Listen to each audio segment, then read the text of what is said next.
ஏதோ கடவுள் புண்ணியத்தில் நமக்கு புதையல் கிடச்சிருக்கு.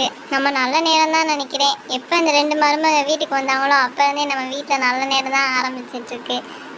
அதனால் எனக்கு ரொம்ப சந்தோஷமாக இருக்குது.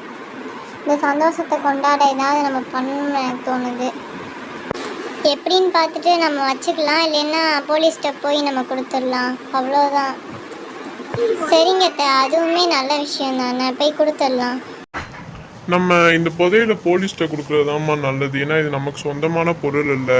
அதே மாதிரி போலீஸ் நமக்கு அதுக்கு ஏதாவது நம்ம நல்லா செஞ்சுருக்கோம் சொல்லி ஏதாவது தருவாங்கம்மா. சரிப்பா, அப்படின்னா நம்ம இதை போலீஸ்டே கொடுத்துடலாம். சரி, நல்லதெல்லாம் செஞ்சாச்சு. இனி நாங்கள் கிளம்புறோம்.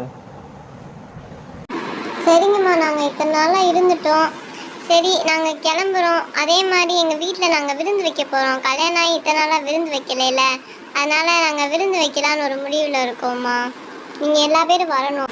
நீங்கள் இவ்வளோ வேகமாக கிளம்புறது தான் கொஞ்சம் கஷ்டமாக இருக்குது. சரி, நீங்கள் போகிறப்ப டீ குடிச்சிட்டு போங்க. காவியா, போய் டீ போட்டு எடுத்துகிட்டு வாம்மா அம்மா அப்பாவுக்கு. சரிங்க அத்தை, இந்த போய் டீ எடுத்துகிட்டு வரேன்.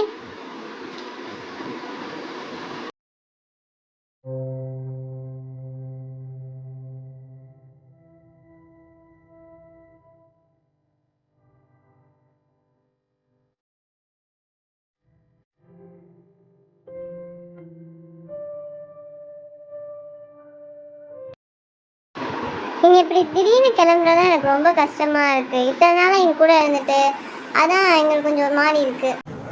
அது என்ன, நாங்கள் ஒரே அடியாவா போக போகிறோம்? இங்கே தானே இருக்கோம், வந்து பார்த்துட்டு போயிட்டு இருப்போம்.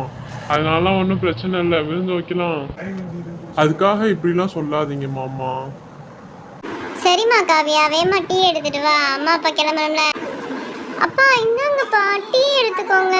அத்தை நீங்களும் எடுத்துக்கோங்க அத்தை டீ. சரிங்க சம்பந்தி, டீ குடிச்சிட்டோம், நீ நாங்கள் கிளம்புறோம். சரி, பத்திரமா போயிட்டு வாங்க, ஃபோன் பண்ணுங்க. மகளா மருமகளா, நாங்கள் போயிட்டு வரோம். சரிங்க சம்பந்தி, நாங்கள் கிளம்புறோம். பாய்மா, நாங்கள் கிளம்புறோம். மறக்காமல் எல்லா பேருமே விருந்துக்கு வாங்க, நான் ஃபோன் பண்ணி கூப்பிடுறேன். சரியாம்மா காவியா, மறந்துடாத, அத்தைக்கு ஞாபகப்படுத்து.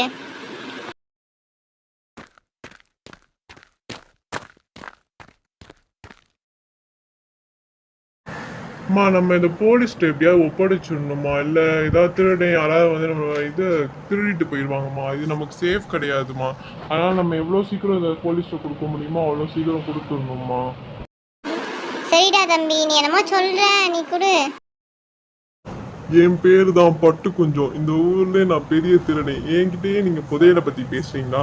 இந்த புதையலை நைட்டுக்குள்ள எடுக்காம நான் விட மாட்டேன். என் கண்ணுக்கு ஒன்று சிக்கிச்சுன்னா அதை நான் எடுக்காம இந்த உலகத்தை விட்டே போக மாட்டேன். நைட் ஆயிடுச்சு, சரி எல்லாமே போய் தூங்குங்க. காவியா, ரோஷினி போய் தூங்குங்கம்மா.